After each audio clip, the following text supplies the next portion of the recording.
The second book of Samuel.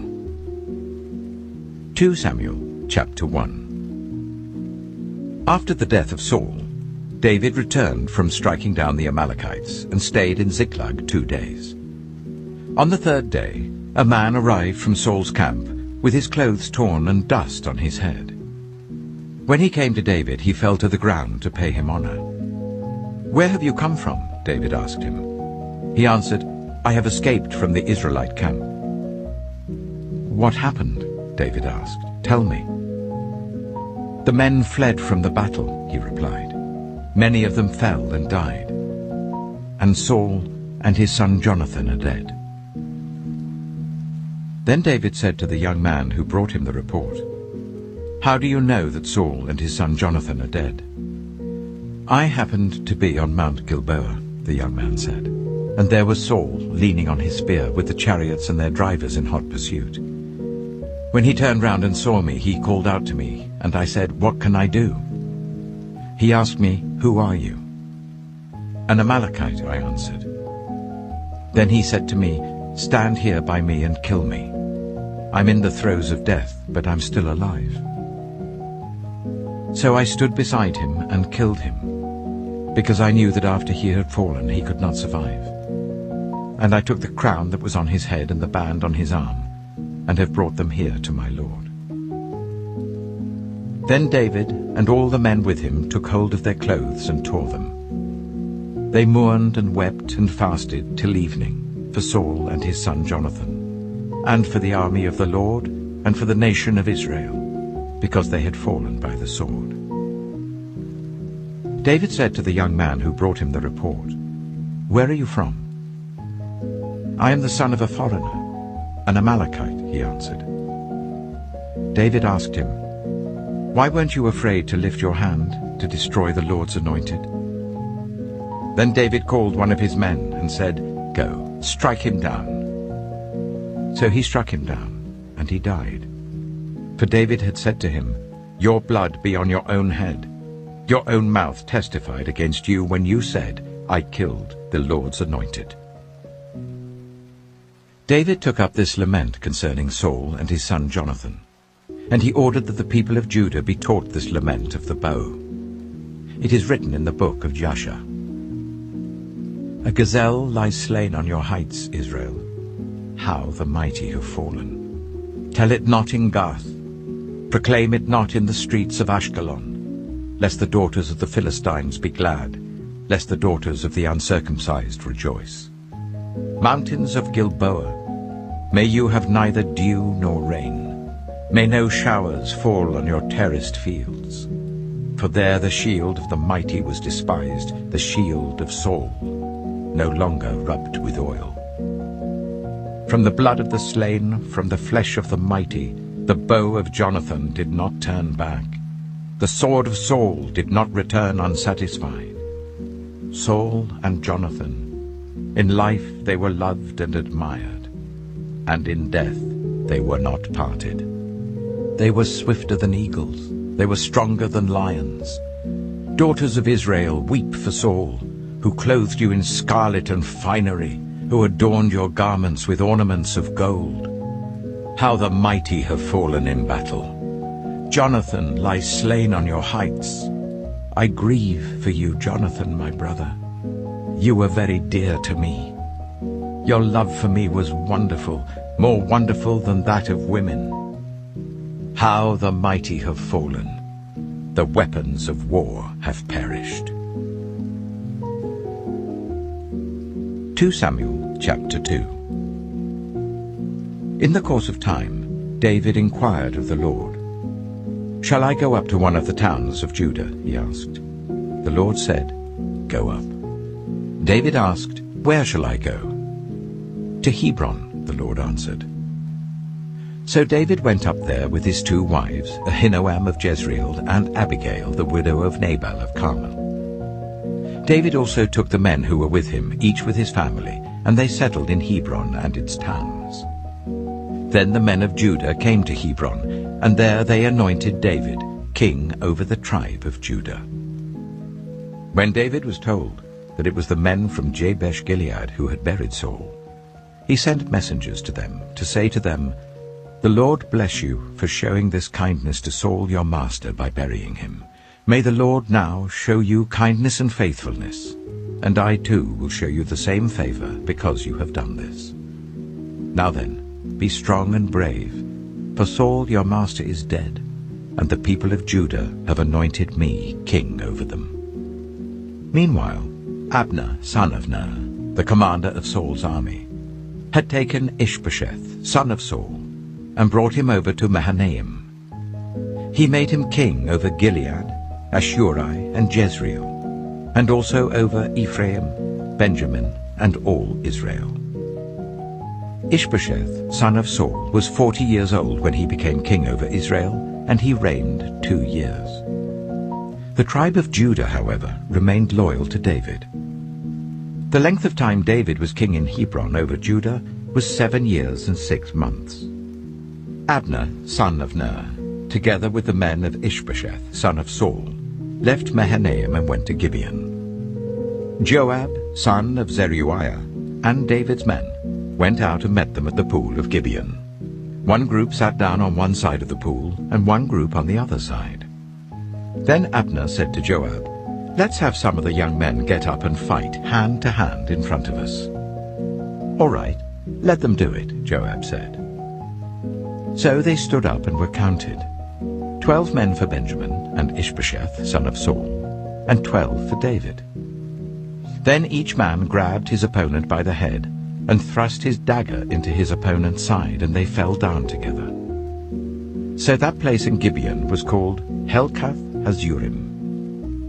The battle that day was very fierce, and Abner and the Israelites were defeated by David's men. The 3 sons of Zeruiah were there, Joab, Abishai, and Asahel.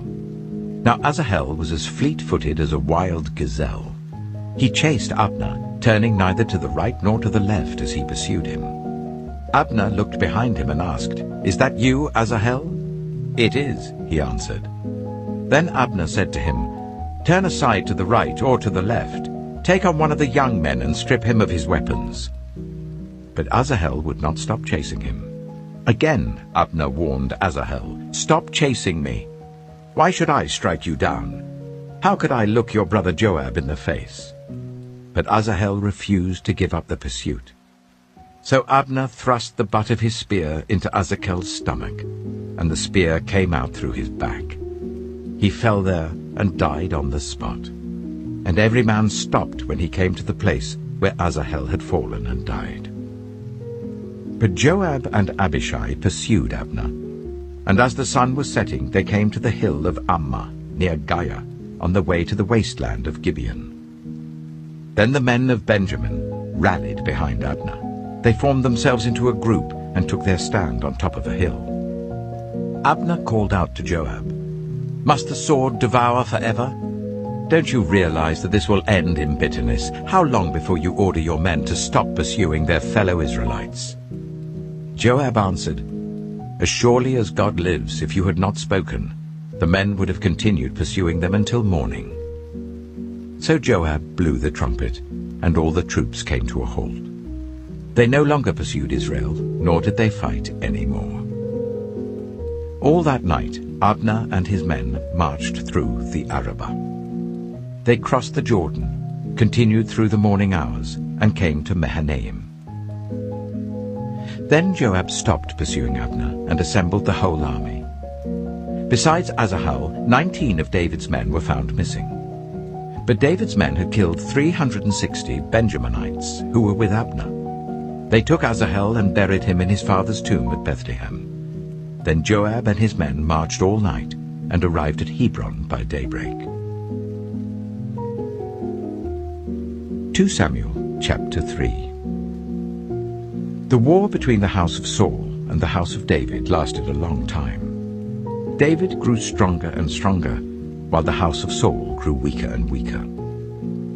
Sons were born to David in Hebron. His firstborn was Amnon, the son of Ahinoam of Jezreel.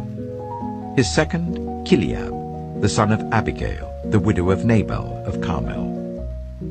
The third, Absalom, the son of Maacah, daughter of Talmai, king of Geshur. The fourth, Adonijah, the son of Haggith. The fifth, Shephatiah, the son of Abital. And the sixth, Ithream, the son of David's wife Eglah. These were born to David in Hebron. During the war between the house of Saul and the house of David, Abner had been strengthening his own position in the house of Saul. Now Saul had had a concubine named Rizpah, daughter of Aiah, and Ishbosheth said to Abner, "Why did you sleep with my father's concubine?" Abner was very angry because of what Ishbosheth had said. So he answered, "Am I a dog's head on Judah's side? This very day I am loyal to the house of your father Saul and to his family and friends. I haven't handed you over to David. Yet now you accuse me of an offense involving this woman. May God deal with Abner, be it ever so severely, if I do not do for David what the Lord promised him on oath, and transfer the kingdom from the house of Saul, and establish David's throne over Israel and Judah, from Dan to Beersheba." Ishbosheth did not dare to say another word to Abner, because he was afraid of him. Then Abner sent messengers on his behalf to say to David, "Whose land is it? Make an agreement with me, and I will help you bring all Israel over to you." "Good," said David, "I will make an agreement with you. But I demand one thing of you. Do not come into my presence unless you bring Michal, daughter of Saul, when you come to see me." Then David sent messengers to Ishbosheth, son of Saul, demanding, "Give me my wife Michal, whom I betrothed to myself for the price of 100 Philistine foreskins." So Ishbosheth gave orders and had her taken away from her husband Paltiel, son of Laish. Her husband, however, went with her, weeping behind her all the way to Bahurim. Then Abner said to him, "Go back home." So he went back. Abner conferred with the elders of Israel and said, "For some time you have wanted to make David your king. Now do it. For the Lord promised David, 'By my servant David I will rescue my people Israel from the hand of the Philistines and from the hand of all their enemies.'" Abner also spoke to the Benjaminites in person. Then he went to Hebron to tell David everything that Israel and the whole tribe of Benjamin wanted to do. When Abner, who had 20 men with him, came to David at Hebron, David prepared a feast for him and his men. Then Abner said to David, "Let me go at once and assemble all Israel for my lord the king, so that they may make a covenant with you, and that you may rule over all that your heart desires." So David sent Abner away, and he went in peace. Just then David's men and Joab returned from a raid, and brought with them a great deal of plunder. But Abner was no longer with David in Hebron, because David had sent him away, and he had gone in peace. When Joab and all the soldiers with him arrived, he was told that Abner, son of Ner, had come to the king, and that the king had sent him away, and that he had gone in peace. So Joab went to the king and said, "What have you done? Look, Abner came to you. Why did you let him go? Now he is gone. You know Abner, son of Ner. He came to deceive you and observe your movements and find out everything you're doing." Joab then left David and sent messengers after Abner, and they brought him back from the cistern at Sirah. But David did not know it. Now when Abner returned to Hebron, Joab took him aside into an inner chamber, as if to speak with him privately. And there, to avenge the blood of his brother Asahel, Joab stabbed him in the stomach, and he died. Later, when David heard about this, he said, "I and my kingdom are forever innocent before the Lord concerning the blood of Abner, son of Ner. May his blood fall on the head of Joab and on his whole family. May Joab's family never be without someone who has a running sore or leprosy, or who leans on a crutch, or who falls by the sword, or who lacks food." Joab and his brother Abishai murdered Abner because he had killed their brother Asahel in the battle of Gibeon. Then David said to Joab and all the people with him, "Tear your clothes, and put on sackcloth and walk in mourning in front of Abner. King David himself walked behind the bier. They buried Abner in Hebron, and the king wept aloud at Abner's tomb. All the people wept also. The king sang this lament for Abner. Should Abner have died as the lawless die? Your hands were not bound, your feet were not fettered. You fell as one falls before the wicked. And all the people wept over him again. Then they all came and urged David to eat something while it was still day. But David took an oath, saying, May God deal with me, be it ever so severely, if I taste bread or anything else before the sun sets. All the people took note and were pleased. Indeed, everything the king did pleased them. So on that day all the people there and all Israel knew that the king had no part in the murder of Abner, son of Ner. Then the king said to his men, Do you not realize that a commander and a great man has fallen in Israel this day? And today, though I am the anointed king, I am weak. And these sons of Zeruiah are too strong for me. May the Lord repay the evildoer according to his evil deeds. 2 Samuel chapter 4. When Ishbosheth, son of Saul, heard that Abner had died in Hebron, he lost courage, and all Israel became alarmed. Now Saul's son had 2 men who were leaders of raiding bands. One was named Baanah, and the other Rechab. They were sons of Rimmon the Beerothite, from the tribe of Benjamin. Beeroth is considered part of Benjamin because the people of Beeroth fled to Gittaim and have resided there as foreigners to this day. Jonathan, son of Saul, had a son who was lame in both feet. He was 5 years old when the news about Saul and Jonathan came from Jezreel. His nurse picked him up and fled, but as she hurried to leave, he fell and became disabled. His name was Mephibosheth. Now Rechab and Baanah, the sons of Rimmon the Beerothite, set out for the house of Ishbosheth.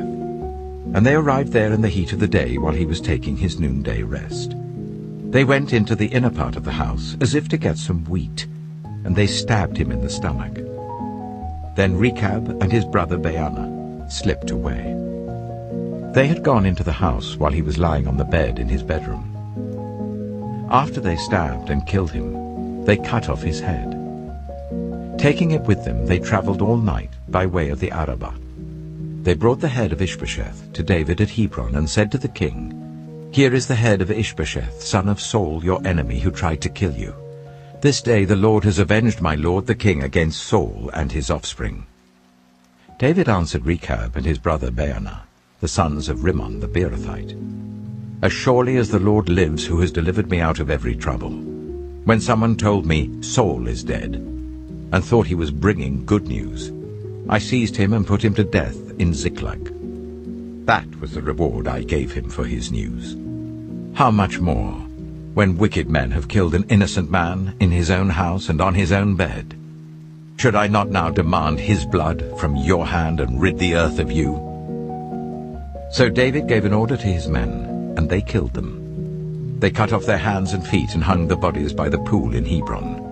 But they took the head of Ishbosheth and buried it in Abner's tomb at Hebron. 2 Samuel chapter 5. All the tribes of Israel came to David at Hebron and said, We are your own flesh and blood. In the past, while Saul was king over us, you were the one who led Israel on their military campaigns. And the Lord said to you, You shall shepherd my people Israel, and you shall become their ruler. When all the elders of Israel had come to King David at Hebron, the king made a covenant with them at Hebron before the Lord, and they anointed David king over Israel. David was 30 years old when he became king, and he reigned for 40 years. In Hebron he reigned over Judah for 7 years and 6 months, and in Jerusalem he reigned over all Israel and Judah for 33 years. The king and his men marched to Jerusalem to attack the Jebusites who lived there. The Jebusites said to David, You will not get in here. Even the blind and the lame can ward you off." They thought, "David cannot get in here." Nevertheless, David captured the fortress of Zion, which is the city of David. On that day, David had said, "Anyone who conquers the Jebusites will have to use the water shaft to reach those lame and blind, who are David's enemies. That is why they say, 'The blind and lame will not enter the palace.'" David then took up residence in the fortress and called it the City of David. He built up the area around it, from the terraces inwards, and he became more and more powerful, because the Lord God Almighty was with him. Now Hiram, king of Tyre, sent envoys to David, along with cedar logs and carpenters and stonemasons, and they built a palace for David. Then David knew that the Lord had established him as king over Israel, and had exalted his kingdom for the sake of his people Israel. After he left Hebron, David took more concubines and wives in Jerusalem, and more sons and daughters were born to him. These are the names of the children born to him there: Shammua, Shobab, Nathan, Solomon, Ephah, Elishua, Nepheg, Japhiah, Elishama, Eliada, and Eliphalet. When the Philistines heard that David had been anointed king over Israel, they went up in full force to search for him. But David heard about it and went down to the stronghold. Now the Philistines had come and spread out in the valley of Rephaim. So David inquired of the Lord, "Shall I go and attack the Philistines? Will you deliver them into my hands?" The Lord answered him, "Go, for I will surely deliver the Philistines into your hands." So David went to Baal-perazim, and there he defeated them. He said, "As the waters break out, the Lord has broken out against my enemies before me." So that place was called Baal-perazim. The Philistines abandoned their idols there, and David and his men carried them off. Once more the Philistines came up, and spread out in the valley of Rephaim. So David inquired of the Lord, and he answered, "Do not go straight up, but circle round behind them and attack them in front of the poplar trees. As soon as you hear the sound of marching in the tops of the poplar trees, move quickly, because that will mean the Lord has gone out in front of you to strike the Philistine army." So David did as the Lord commanded him, and he struck down the Philistines all the way from Gibeon to Gezer. 2 Samuel chapter 6. David again brought together all the able young men of Israel, 30,000. He and all his men went to Baalah in Judah to bring up from there the ark of God, which is called by the name of the Lord Almighty, who is enthroned between the cherubim on the ark. They set the ark of God on a new cart, and brought it from the house of Abinadab, which was on the hill. Uzzah and Ahio, sons of Abinadab, were guiding the new cart with the ark of God on it, and Ahio was walking in front of it. David and all Israel were celebrating with all their might before the Lord, with castanets, harps, lyres, tambourines, rattles, and cymbals. When they came to the threshing floor of Nakon, Uzzah reached out and took hold of the ark of God because the oxen stumbled. The Lord's anger burned against Uzzah because of his irreverent act. Therefore God struck him down, and he died there beside the ark of God.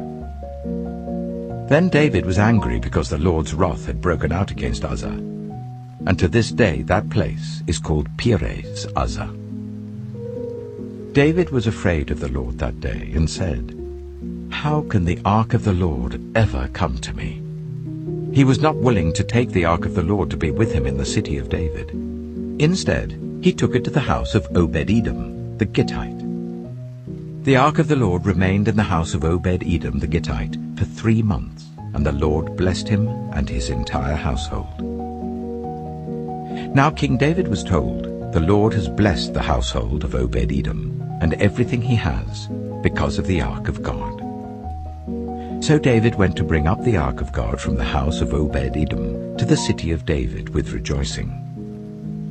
When those who were carrying the ark of the Lord had taken 6 steps, he sacrificed a bull and a fattened calf. Wearing a linen ephod, David was dancing before the Lord with all his might, while he and all Israel were bringing up the ark of the Lord with shouts and the sound of trumpets. As the ark of the Lord was entering the city of David, Michal, daughter of Saul, watched from a window. And when she saw King David leaping and dancing before the Lord, she despised him in her heart. They brought the ark of the Lord and set it in its place inside the tent that David had pitched for it, and David sacrificed burnt offerings and fellowship offerings before the Lord. After he had finished sacrificing the burnt offerings and fellowship offerings, he blessed the people in the name of the Lord Almighty. Then he gave a loaf of bread, a cake of dates, and a cake of raisins to each person in the whole crowd of Israelites, both men and women, and all the people went to their homes. When David returned home to bless his household, Michal, daughter of Saul, came out to meet him and said, "How the king of Israel has distinguished himself today, going around half naked in full view of the slave girls of his servants, as any vulgar fellow would." David said to Michal, "It was before the Lord, who chose me rather than your father or anyone from his house when he appointed me ruler over the Lord's people Israel. I will celebrate before the Lord. I will become even more undignified than this. I will be humiliated in my own eyes. But by these slave girls you spoke of, I will be held in honor." And Michal, daughter of Saul, had no children to the day of her death. 2 Samuel chapter 7. After the king was settled in his palace, and the Lord had given him rest from all his enemies around him, he said to Nathan the prophet, "Here I am, living in a house of cedar, while the ark of God remains in a tent." Nathan replied to the king, "Whatever you have in mind, go ahead and do it, for the Lord is with you." But that night the word of the Lord came to Nathan, saying, "Go and tell my servant David, this is what the Lord says. Are you the one to build me a house to dwell in? I have not dwelt in a house from the day I brought the Israelites up out of Egypt to this day. I have been moving from place to place with a tent as my dwelling. Wherever I have moved with all the Israelites, did I ever say to any of their rulers, whom I commanded to shepherd my people Israel, 'Why have you not built me a house of cedar?' Now then, tell my servant David, this is what the Lord Almighty says. I took you from the pasture, from tending the flock, and appointed you ruler over my people Israel. I have been with you wherever you have gone, and I have cut off all your enemies from before you. Now I will make your name great, like the names of the greatest men on earth. And I will provide a place for my people Israel, and will plant them so that they can have a home of their own, and no longer be disturbed. Wicked people shall not oppress them any more, as they did at the beginning, and have done ever since the time I appointed leaders over my people Israel. I will also give you rest from all your enemies. The Lord declares to you that the Lord himself will establish a house for you. When your days are over and you rest with your ancestors, I will raise up your offspring to succeed you, your own flesh and blood, and I will establish his kingdom. He is the one who will build a house for my name, and I will establish the throne of his kingdom forever. I will be his father, and he shall be my son. When he does wrong, I will punish him with a rod wielded by men, with floggings inflicted by human hands. But my love will never be taken away from him, as I took it away from Saul, whom I removed from before you. Your house and your kingdom shall endure forever before me. Your throne shall be established forever." Nathan reported to David all the words of this entire revelation. Then King David went in and sat before the Lord, and he said, "Who am I, sovereign Lord? And what is my family, that you have brought me this far? And as if this were not enough in your sight, sovereign Lord, you have also spoken about the future of the house of your servant, and this decree, sovereign Lord, is for a mere human. What more can David say to you? For you know your servant, sovereign Lord. For the sake of your word and according to your will, you have done this great thing and made it known to your servant. How great you are, sovereign Lord! There is no one like you, and there is no God but you, as we have heard with our own ears. And who is like your people Israel, the one nation on earth that God went out to redeem as a people for himself, and to make a name for himself, and to perform great and awesome wonders by driving out nations and their gods from before your people, whom you redeemed from Egypt?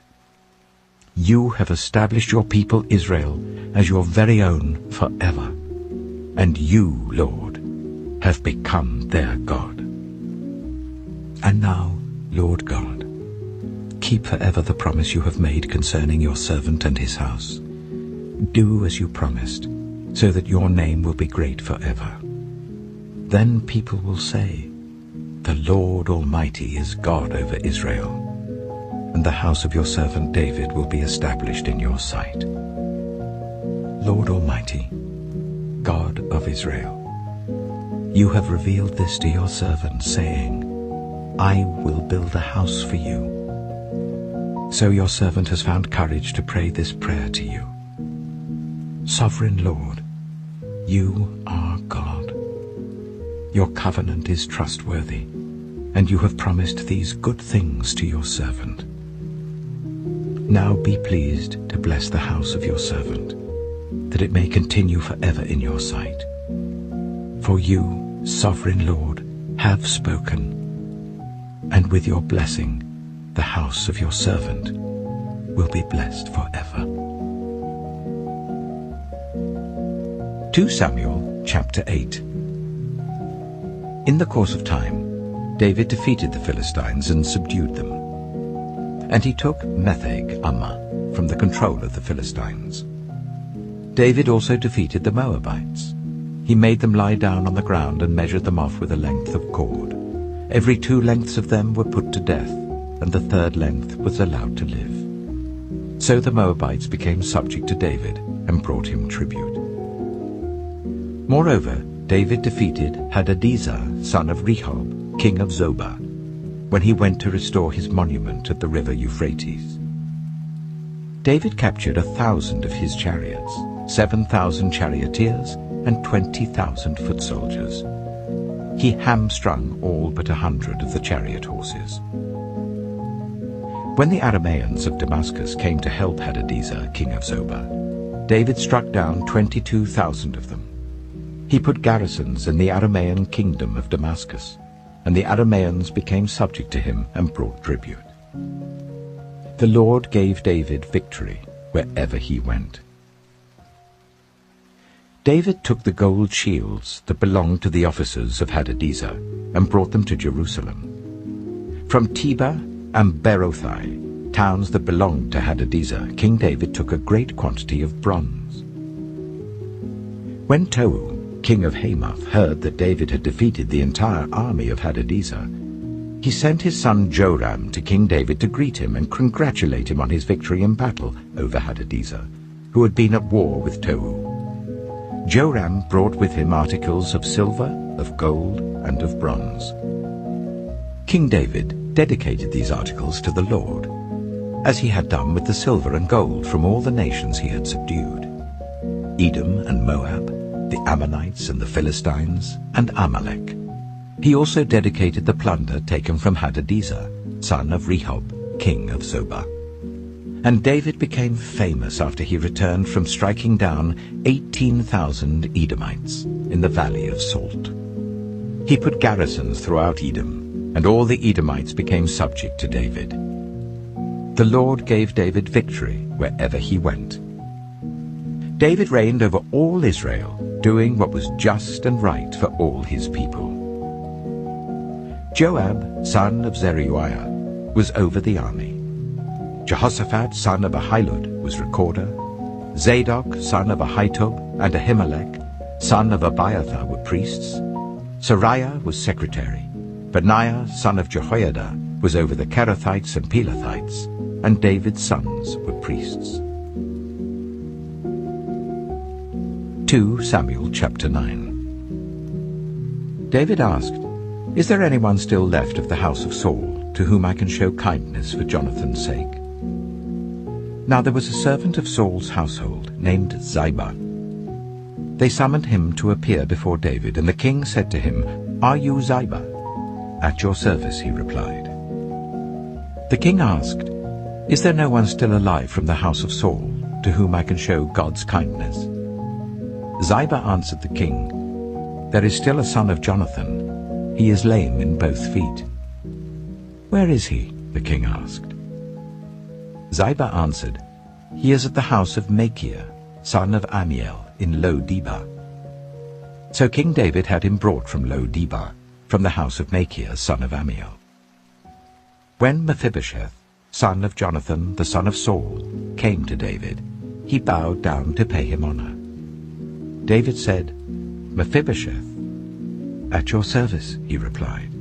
"Don't be afraid," David said to him, "for I will surely show you kindness for the sake of your father Jonathan. I will restore to you all the land that belonged to your grandfather Saul, and you will always eat at my table."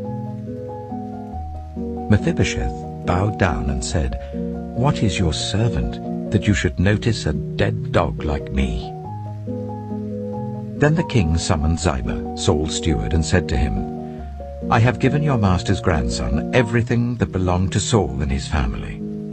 You and your sons and your servants are to farm the land for him and bring in the crops, so that your master's grandson may be provided for. And Mephibosheth, grandson of your master, will always eat at my table." Now Ziba had 15 sons and 20 servants. Then Ziba said to the king, "Your servant will do whatever my lord the king commands his servant to do." So Mephibosheth ate at David's table like one of the king's sons. Mephibosheth had a young son named Micah, and all the members of Ziba's household were servants of Mephibosheth. And Mephibosheth lived in Jerusalem because he always ate at the king's table. He was lame in both feet. 2 Samuel chapter 10. In the course of time, the king of the Ammonites died, and his son Hanun succeeded him as king. David thought, "I will show kindness to Hanun, son of Nahash, just as his father showed kindness to me." So David sent a delegation to express his sympathy to Hanun concerning his father. When David's men came to the land of the Ammonites, the Ammonite commanders said to Hanun their lord, "Do you think David is honoring your father by sending envoys to you to express sympathy? Hasn't David sent them to you only to explore the city and spy it out and overthrow it?" So Hanun seized David's envoys, shaved off half of each man's beard, cut off their garments at the buttocks, and sent them away. When David was told about this, he sent messengers to meet the men, for they were greatly humiliated. The king said, "Stay at Jericho till your beards have grown, and then come back." When the Ammonites realized that they had become obnoxious to David, they hired 20,000 Aramean foot soldiers from Beth-rehob and Zobah, as well as the king of Maacah with 1,000 men, and also 12,000 men from Tob. On hearing this, David sent Joab out with the entire army of fighting men. The Ammonites came out and drew up in battle formation at the entrance of their city gate, while the Arameans of Zobah and Rehob and the men of Tob and Maacah were by themselves in the open country. Joab saw that there were battle lines in front of him and behind him. So he selected some of the best troops in Israel and deployed them against the Arameans. He put the rest of the men under the command of Abishai his brother and deployed them against the Ammonites. Joab said, If the Arameans are too strong for me, then you are to come to my rescue.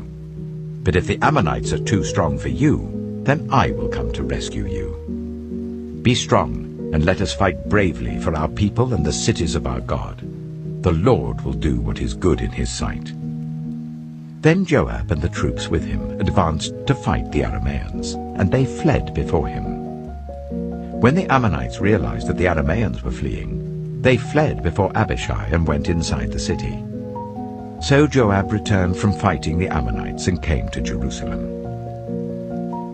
After the Arameans saw that they had been routed by Israel, they regrouped. Hadadezer had Arameans brought from beyond the river Euphrates. They went to Helam, with Shobach, the commander of Hadadezer's army, leading them. When David was told of this, he gathered all Israel, crossed the Jordan, and went to Helam. The Arameans formed their battle lines to meet David and fought against him. But they fled before Israel, and David killed 700 of their charioteers and 40,000 of their foot soldiers. He also struck down Shobach, the commander of their army, and he died there. When all the kings who were vassals of Hadadezer saw that they had been routed by Israel, they made peace with the Israelites and became subject to them. So the Arameans were afraid to help the Ammonites any more. 2 Samuel chapter 11. In the spring, at the time when kings go off to war, David sent Joab out with the king's men and the whole Israelite army. They destroyed the Ammonites and besieged Rabbah, but David remained in Jerusalem. One evening, David got up from his bed and walked around on the roof of the palace. From the roof, he saw a woman washing. The woman was very beautiful, and David sent someone to find out about her. The man said, "She is Bathsheba, the daughter of Eliam, and the wife of Uriah the Hittite." Then David sent messengers to get her. She came to him, and he slept with her. Now she was purifying herself from her monthly uncleanness.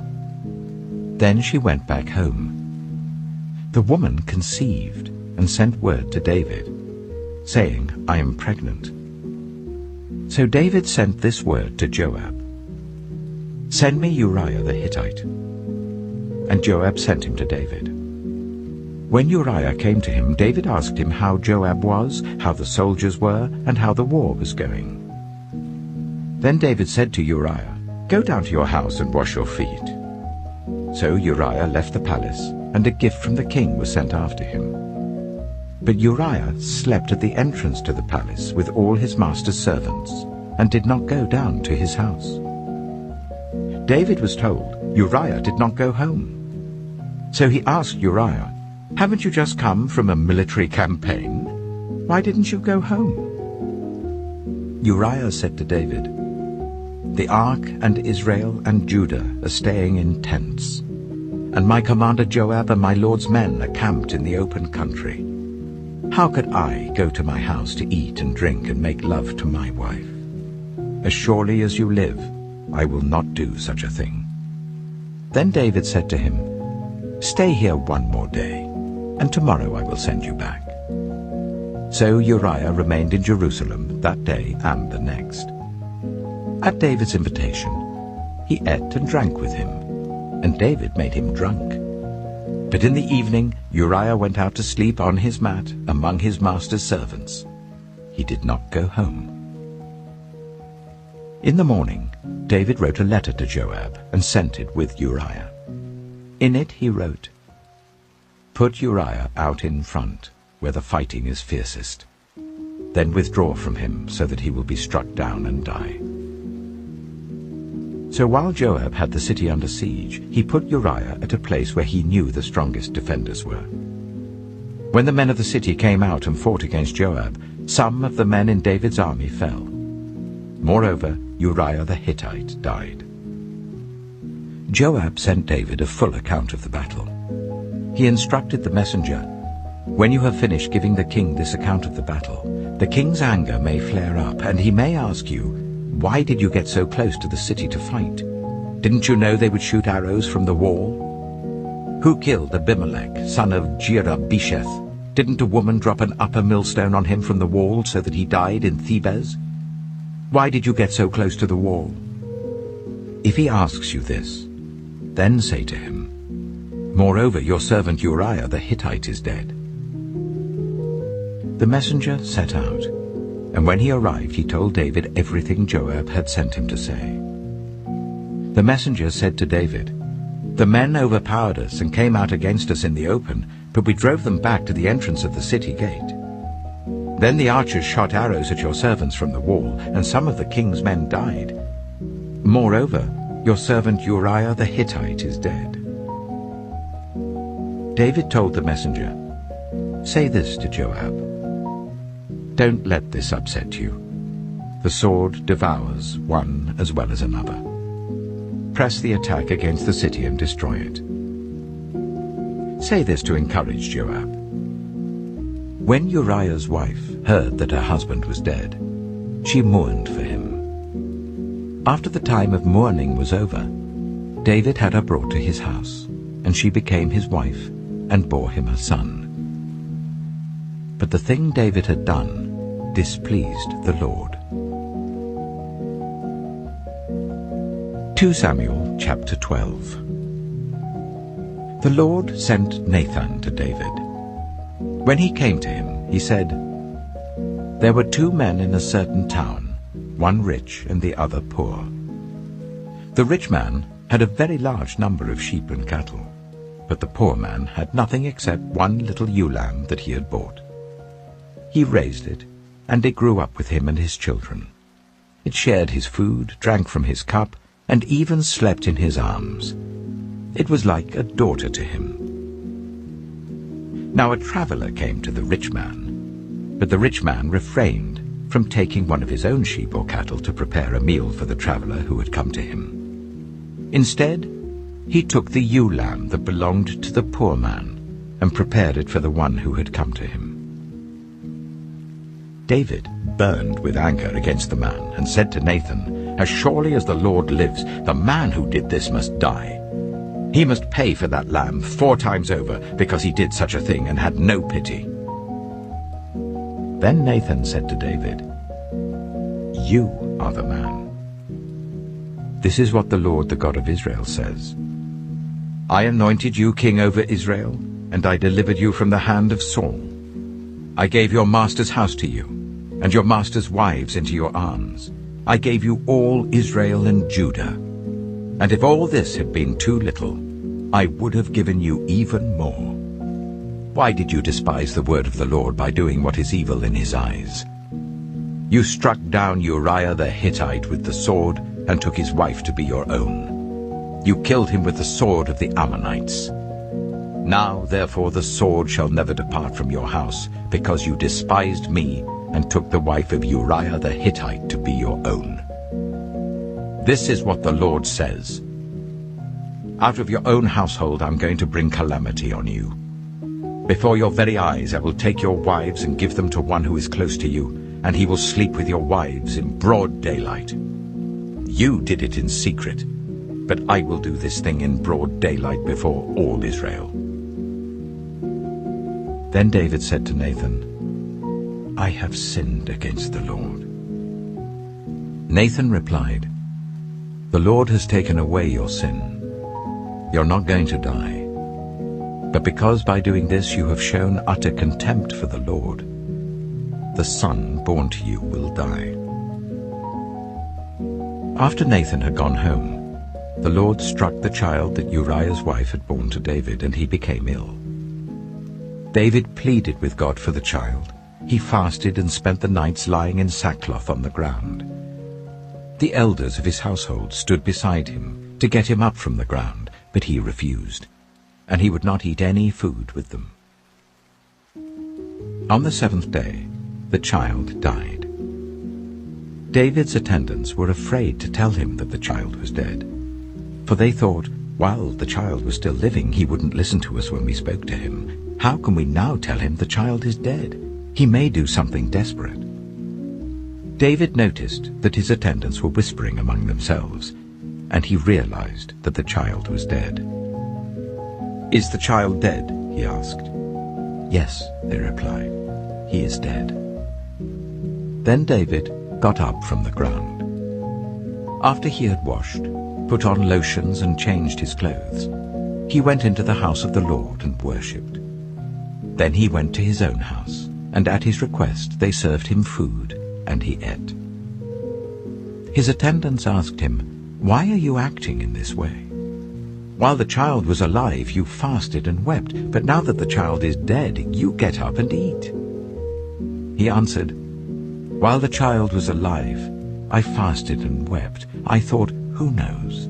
The Lord may be gracious to me and let the child live. But now that he is dead, why should I go on fasting? Can I bring him back again?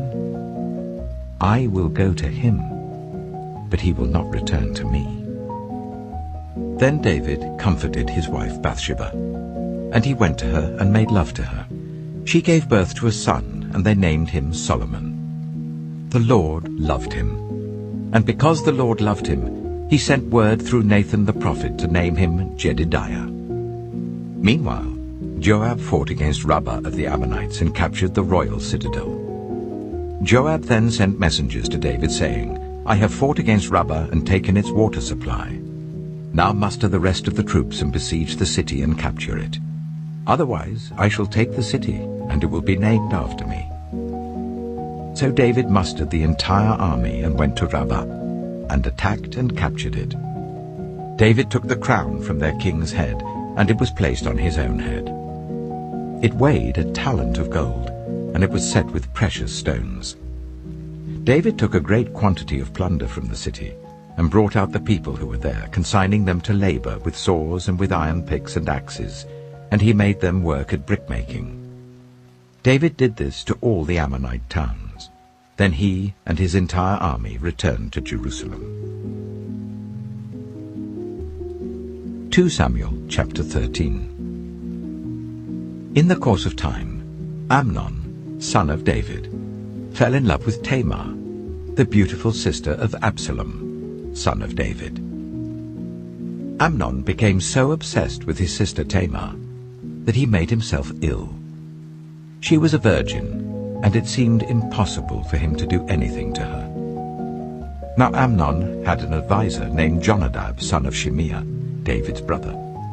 Jonadab was a very shrewd man. He asked Amnon, "Why do you, the king's son, look so haggard morning after morning? Won't you tell me?" Amnon said to him, "I'm in love with Tamar, my brother Absalom's sister." "Go to bed and pretend to be ill," Jonadab said. "When your father comes to see you, say to him, 'I would like my sister Tamar to come and give me something to eat. Let her prepare the food in my sight, so that I may watch her and then eat it from her hand.'" So Amnon lay down and pretended to be ill. When the king came to see him, Amnon said to him, "I would like my sister Tamar to come and make some special bread in my sight, so that I may eat from her hand." David sent word to Tamar at the palace, "Go to the house of your brother Amnon and prepare some food for him." So Tamar went to the house of her brother Amnon, who was lying down. She took some dough, kneaded it, made the bread in his sight, and baked it. Then she took the pan and served him the bread, but he refused to eat. "Send everyone out of here," Amnon said. So everyone left him. Then Amnon said to Tamar, "Bring the food here into my bedroom, so that I may eat it from your hand." And Tamar took the bread she had prepared and brought it to her brother Amnon in his bedroom. But when she took it to him to eat, he grabbed her and said, "Come to bed with me, my sister." "No, my brother," she said to him, "don't force me. Such a thing should not be done in Israel. Don't do this wicked thing. What about me? Where could I get rid of my disgrace? And what about you? You would be like one of the wicked fools in Israel. Please speak to the king. He will not keep me from being married to you." But he refused to listen to her, and since he was stronger than she, he raped her. Then Amnon hated her with intense hatred. In fact, he hated her more than he had loved her. Amnon said to her, "Get up and get out." "No," she said to him. "Sending me away would be a greater wrong than what you have already done to me." But he refused to listen to her. He called his personal servant and said, "Get this woman out of my sight and bolt the door after her." So his servant put her out and bolted the door after her. She was wearing an ornate robe, for this was the kind of garment the virgin daughters of the king wore. Tamar put ashes on her head and tore the ornate robe she was wearing. She put her hands on her head and went away, weeping aloud as she went. Her brother Absalom said to her, "Has that Amnon, your brother, been with you?" "Be quiet for now, my sister. He is your brother. Don't take this thing to heart." And Tamar lived in her brother Absalom's house, a desolate woman. When King David heard all this, he was furious. And Absalom never said a word to Amnon, either good or bad. He hated Amnon because he had disgraced his sister Tamar.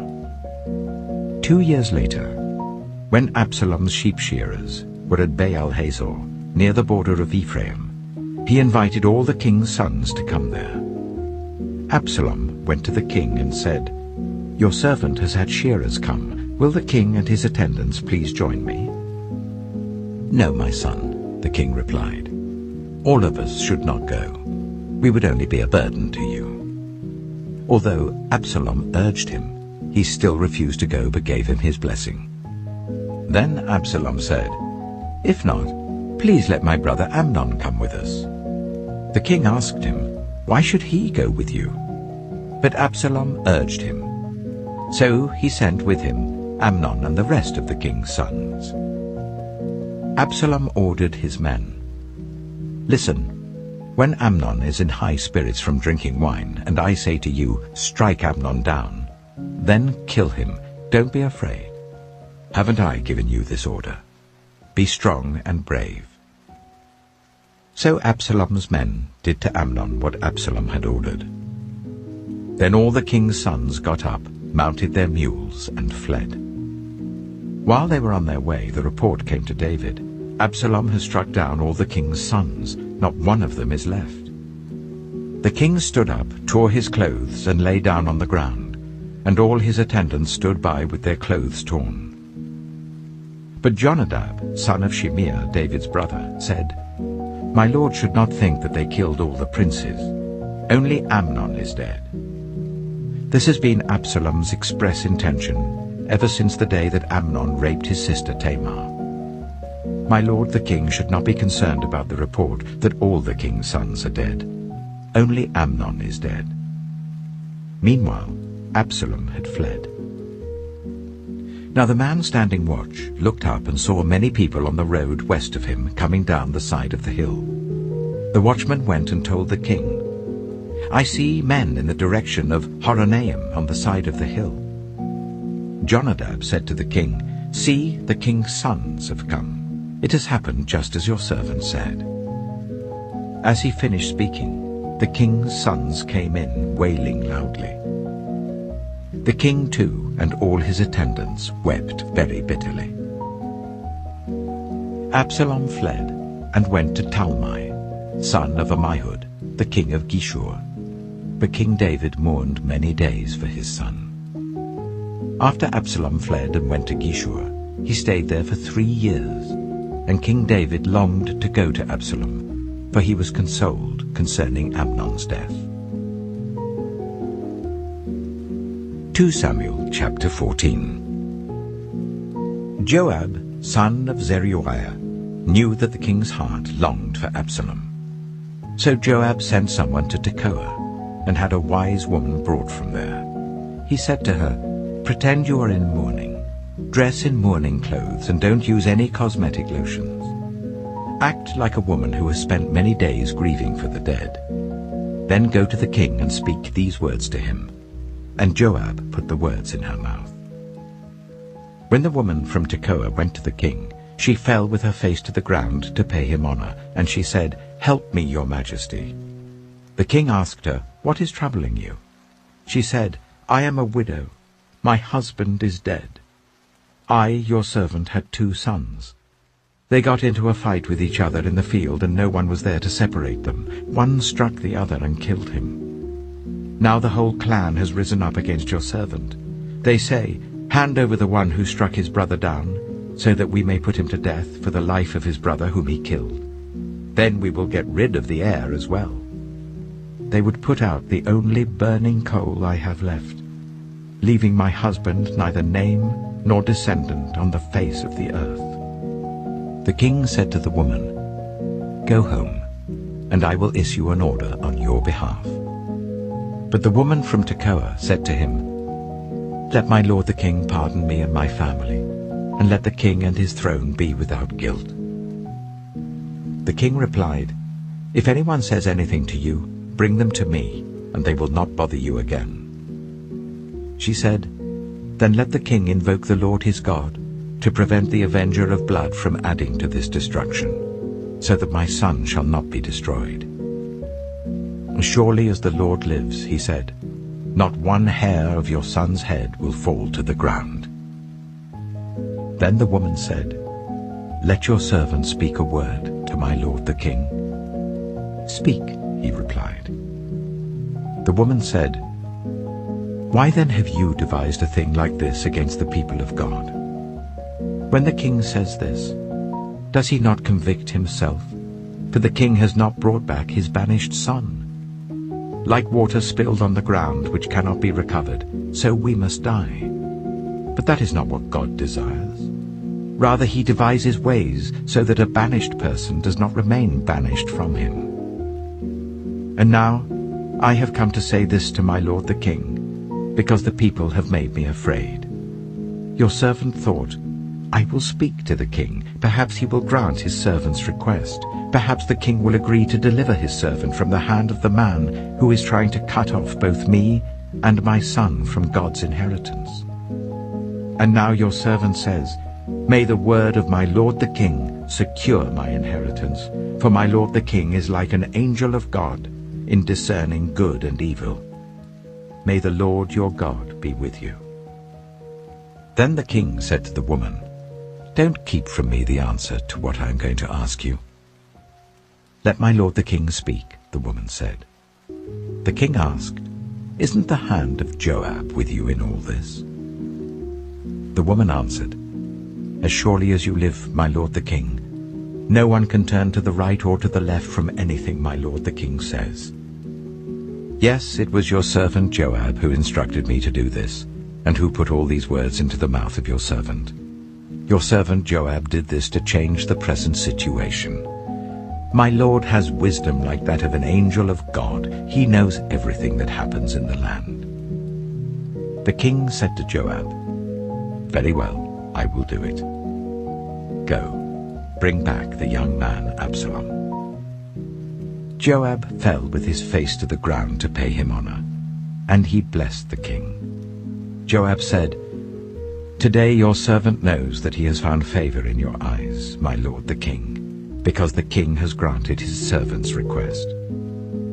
Then Joab went to Geshur and brought Absalom back to Jerusalem. But the king said, "He must go to his own house. He must not see my face." So Absalom went to his own house and did not see the face of the king. In all Israel there was not a man so highly praised for his handsome appearance as Absalom. From the top of his head to the sole of his foot there was no blemish in him. Whenever he cut the hair of his head, he used to cut his hair once a year because it became too heavy for him, he would weigh it, and its weight was 200 shekels by the royal standard. 3 sons and a daughter were born to Absalom. His daughter's name was Tamar, and she became a beautiful woman. Absalom lived for 2 years in Jerusalem without seeing the king's face. Then Absalom sent for Joab in order to send him to the king, but Joab refused to come to him. So he sent a second time, but he refused to come. Then he said to his servants, "Look, Joab's field is next to mine, and he has barley there. Go and set it on fire." So Absalom's servants set the field on fire. Then Joab did go to Absalom's house, and he said to him, "Why have your servants set my field on fire?" Absalom said to Joab, "Look, I sent word to you and said, 'Come here so that I can send you to the king to ask, why have I come from Geshur? It would be better for me if I were still there. Now then, I want to see the king's face, and if I'm guilty of anything, let him put me to death.'" So Joab went to the king and told him this. Then the king summoned Absalom, and he came in and bowed down with his face to the ground before the king. And the king kissed Absalom. 2 Samuel chapter 15. In the course of time, Absalom provided himself with a chariot and horses, and with 50 men to run ahead of him. He would get up early and stand by the side of the road leading to the city gate. Whenever anyone came with a complaint to be placed before the king for a decision, Absalom would call out to him, "What town are you from?" He would answer, "Your servant is from one of the tribes of Israel." Then Absalom would say to him, "Look, your claims are valid and proper, but there is no representative of the king to hear you." And Absalom would add, "If only I were appointed judge in the land, then everyone who has a complaint or case could come to me, and I would see that they receive justice." Also, whenever anyone approached him to bow down before him, Absalom would reach out his hand, take hold of him, and kiss him. Absalom behaved in this way towards all the Israelites who came to the king asking for justice, and so he stole the hearts of the people of Israel. At the end of 4 years, Absalom said to the king, "Let me go to Hebron and fulfill a vow I made to the Lord. While your servant was living in Geshur in Aram, I made this vow. If the Lord takes me back to Jerusalem, I will worship the Lord in Hebron." The king said to him, "Go in peace." So he went to Hebron. Then Absalom sent secret messengers throughout the tribes of Israel to say, "As soon as you hear the sound of the trumpets, then say, 'Absalom is king in Hebron.'" 200 men from Jerusalem had accompanied Absalom. They had been invited as guests and went quite innocently, knowing nothing about the matter. While Absalom was offering sacrifices, he also sent for Ahithophel, the Gilonite, David's counselor, to come from Gilo, his hometown. And so the conspiracy gained strength, and Absalom's following kept on increasing. A messenger came and told David, "The hearts of the people of Israel are with Absalom." Then David said to all his officials who were with him in Jerusalem, "Come, we must flee, or none of us will escape from Absalom. We must leave immediately, or he will move quickly to overtake us and bring ruin on us, and put the city to the sword." The king's officials answered him, "Your servants are ready to do whatever our lord the king chooses." The king set out, with his entire household following him. But he left 10 concubines to take care of the palace. So the king set out, with all the people following him, and they halted at the edge of the city. All his men marched past him, along with all the Kerethites and the Pelethites, and all the 600 Gittites who had accompanied him from Gath marched before the king.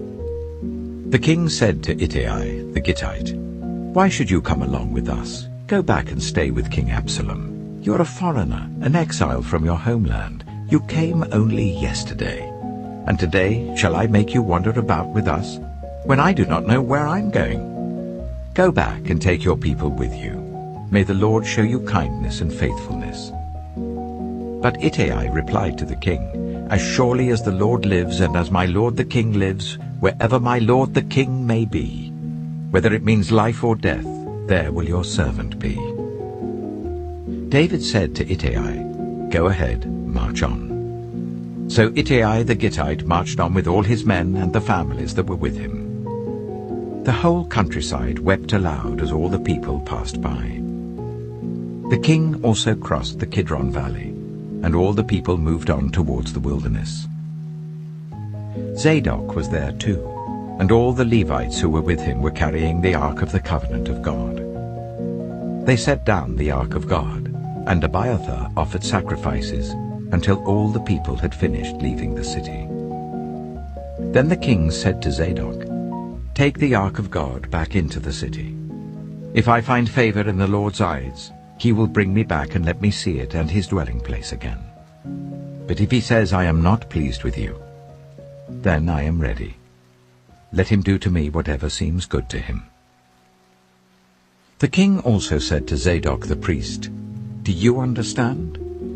Go back to the city with my blessing. Take your son Ahimaaz with you, and also Abiathar's son Jonathan.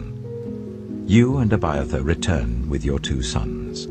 I will wait at the fords in the wilderness until word comes from you to inform me."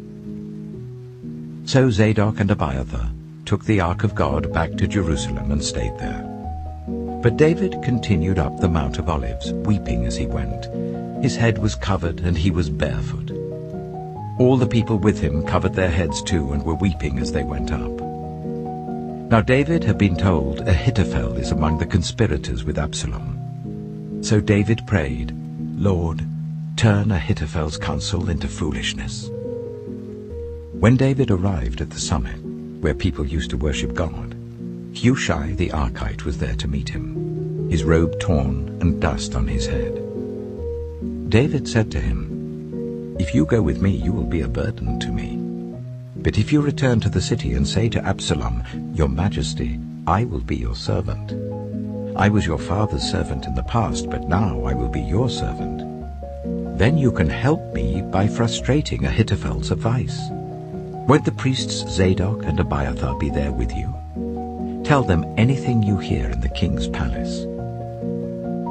Their 2 sons, Ahimaaz son of Zadok and Jonathan son of Abiathar, are there with them. Send them to me with anything you hear." So Hushai, David's confidant, arrived at Jerusalem as Absalom was entering the city. 2 Samuel chapter 16. When David had gone a short distance beyond the summit, there was Ziba, the steward of Mephibosheth, waiting to meet him. He had a string of donkeys saddled and loaded with 200 loaves of bread, 100 cakes of raisins, 100 cakes of figs, and a skin of wine. The king asked Ziba, "Why have you brought these?" Ziba answered, "The donkeys are for the king's household to ride on, the bread and fruit are for the men to eat, and the wine is to refresh those who become exhausted in the wilderness." The king then asked, "Where is your master's grandson?" Ziba said to him, "He is staying in Jerusalem because he thinks, 'Today the Israelites will restore to me my grandfather's kingdom.'" Then the king said to Ziba, "All that belonged to Mephibosheth is now yours." "I humbly bow," Ziba said. "May I find favor in your eyes, my lord the king." As King David approached Bahurim, a man from the same clan as Saul's family came out from there. His name was Shimei, the son of Jirah, and he cursed as he came out. He pelted David and all the king's officials with stones, though all the troops and the special guard were on David's right and left. As he cursed, Shimei said, get out, you murderer, you scoundrel! The Lord has repaid you for all the blood you shed in the household of Saul, in whose place you have reigned. The Lord has given the kingdom into the hands of your son Absalom. You have come to ruin because you are a murderer." Then Abishai, son of Zeruiah, said to the king, "Why should this dead dog curse my lord the king? Let me go over and cut off his head." But the king said, "What does this have to do with you, you sons of Zeruiah? If he is cursing because the Lord said to him, 'Curse David,' who can ask, 'Why do you do this?'" David then said to Abishai and all his officials, "My son, my own flesh and blood, is trying to kill me. How much more then this Benjaminite? Leave him alone, let him curse, for the Lord has told him to. It may be that the Lord will look upon my misery and restore to me his covenant blessing instead of his curse today." So David and his men continued along the road, while Shimei was going along the hillside opposite him, cursing as he went and throwing stones at him and showering him with dirt. The king and all the people with him arrived at their destination exhausted, and there he refreshed himself. Meanwhile, Absalom and all the men of Israel came to Jerusalem, and Ahithophel was with him. Then Hushai the Archite, David's confidant, went to Absalom and said to him, "Long live the king! Long live the king!" Absalom said to Hushai, "So this is the love you show your friend? If he's your friend, why didn't you go with him?" Hushai said to Absalom, "No, the one chosen by the Lord, by these people and by all the men of Israel, his I will be, and I will remain with him. Furthermore, whom should I serve? Should I not serve the Son? Just as I served your father, so I will serve you." Absalom said to Ahithophel, "Give us your advice. What should we do?" Ahithophel answered, "Sleep with your father's concubines, whom he left to take care of the palace. Then all Israel will hear that you have made yourself obnoxious to your father, and the hands of everyone with you will be more resolute." So they pitched a tent for Absalom on the roof, and he slept with his father's concubines in the sight of all Israel. Now in those days, the advice Ahithophel gave was like that of one who inquires of God. That was how both David and Absalom regarded all of Ahithophel's advice. 2 Samuel chapter 17. Ahithophel said to Absalom, "I would choose 12,000 men and set out tonight in pursuit of David. I would attack him while he is weary and weak. I would strike him with terror, and then all the people with him will flee. I would strike down only the king and bring all the people back to you. The death of the man you seek will mean the return of all. All the people will be unharmed." This plan seemed good to Absalom and to all the elders of Israel. But Absalom said, "Summon also Hushai the Archite, so that we can hear what he has to say as well." When Hushai came to him, Absalom said, "Ahithophel has given this advice. Should we do what he says? If not, give us your opinion." Hushai replied to Absalom, "The advice Ahithophel has given is not good this time. You know your father and his men. They're fighters, and as fierce as a wild bear robbed of her cubs. Besides, your father is an experienced fighter. He will not spend the night with the troops. Even now he is hidden in a cave or some other place. If he should attack your troops first, whoever hears about it will say, 'There has been a slaughter among the troops who follow Absalom.' Then even the bravest soldier, whose heart is like the heart of a lion, will melt with fear, for all Israel knows that your father is a fighter, and that those with him are brave. So I advise you, let all Israel, from Dan to Beersheba, as numerous as the sand on the seashore, be gathered to you, with you yourself leading them into battle. Then we will attack him wherever he may be found, and we will fall on him as dew settles on the ground. Neither he nor any of his men will be left alive. If he withdraws into a city, then all Israel will bring ropes to that city, and we will drag it down to the valley until not so much as a pebble is left." Absalom and all the men of Israel said, "The advice of Hushai the Archite is better than that of Ahithophel." For the Lord had determined to frustrate the good advice of Ahithophel in order to bring disaster on Absalom. Hushai told Zadok and Abiathar the priests, "Ahithophel has advised Absalom and the elders of Israel to do such and such, but I have advised them to do so and so. Now send a message at once and tell David, 'Do not spend the night at the fords in the wilderness. Cross over without fail, or the king and all the people with him will be swallowed up.'" Jonathan and Ahimaaz were staying at En-Rogel.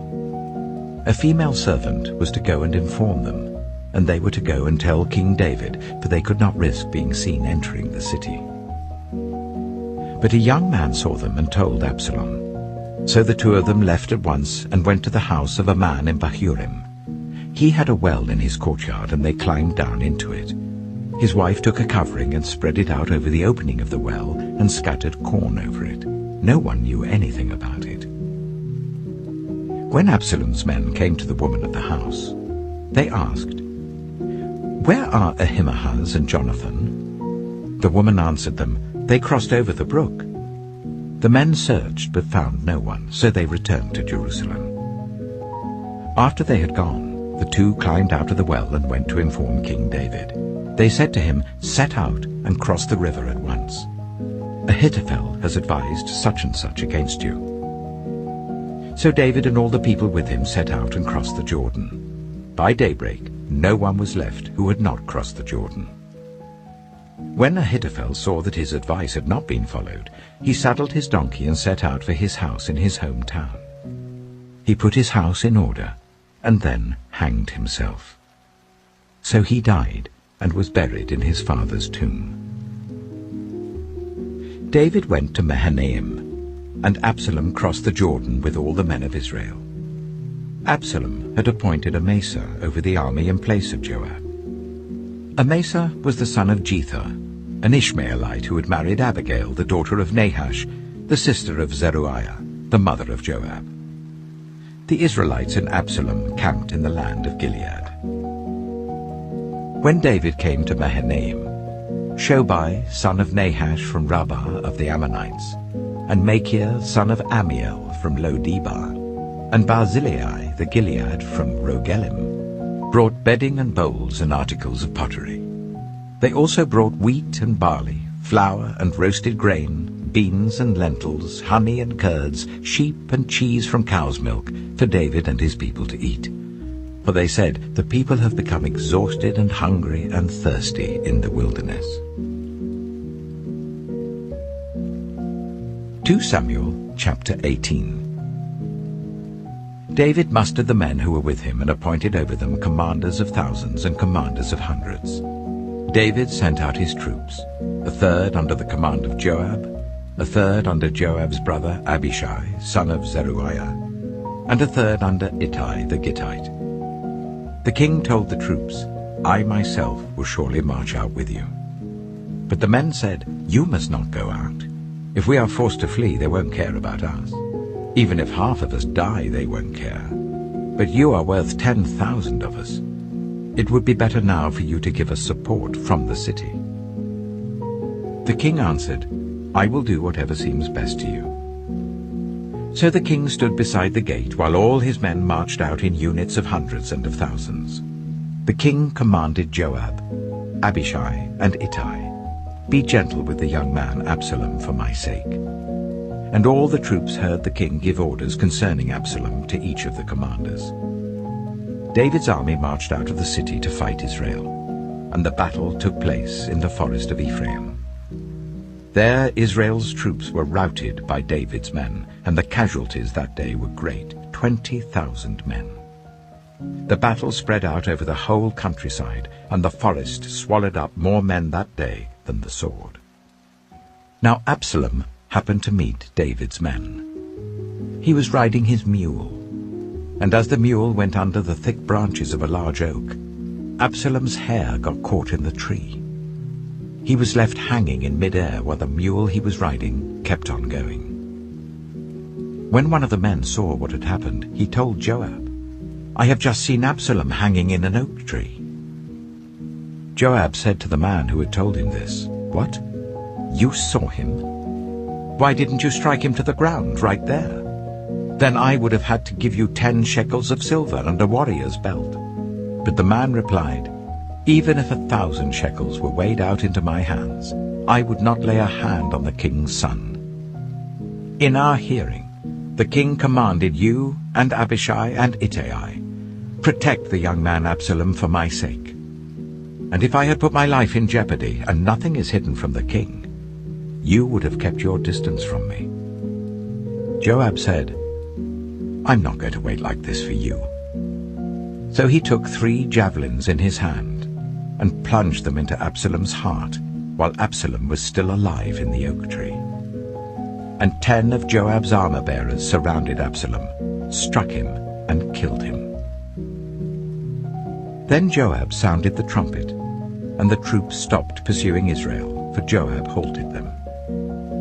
They took Absalom, threw him into a big pit in the forest, and piled up a large heap of rocks over him. Meanwhile, all the Israelites fled to their homes. During his lifetime, Absalom had taken a pillar and erected it in the king's valley as a monument to himself, for he thought, "I have no son to carry on the memory of my name." He named the pillar after himself, and it is called Absalom's monument to this day. Now Ahimaaz, son of Zadok, said, "Let me run and take the news to the king that the Lord has vindicated him by delivering him from the hand of his enemies." "You are not the one to take the news today," Joab told him. "You may take the news another time, but you must not do so today, because the king's son is dead." Then Joab said to the Cushite, "Go tell the king what you have seen." The Cushite bowed down before Joab and ran off. Ahimaaz, son of Zadok, again said to Joab, "Come what may, please let me run behind the Cushite." But Joab replied, "My son, why do you want to go? You don't have any news that will bring you a reward." He said, "Come what may, I want to run." So Joab said, "Run." Then Ahimaaz ran by the way of the plain and outran the Cushite. While David was sitting between the inner and outer gates, the watchman went up to the roof of the gateway by the wall. As he looked out, he saw a man running alone. The watchman called out to the king and reported it. The king said, "If he is alone, he must have good news." And the runner came closer and closer. Then the watchman saw another runner, and he called down to the gatekeeper, "Look, another man running alone." The king said, "He must be bringing good news too." The watchman said, "Seems to me that the first one runs like Ahimaaz, son of Zadok." "He's a good man," the king said. "He comes with good news." Then Ahimaaz called out to the king, "All is well." He bowed down before the king with his face to the ground and said, "Praise be to the Lord your God. He has delivered up those who lifted their hands against my lord the king." The king asked, "Is the young man Absalom safe?" Ahimaaz answered, "I saw great confusion, just as Joab was about to send the king's servant and me, your servant, but I don't know what it was." The king said, "Stand aside and wait here." So he stepped aside and stood there. Then the Cushite arrived and said, "My lord the king, hear the good news. The Lord has vindicated you today by delivering you from the hand of all who rose up against you." The king asked the Cushite, "Is the young man Absalom safe?" The Cushite replied, "May the enemies of my lord the king and all who rise up to harm you be like that young man."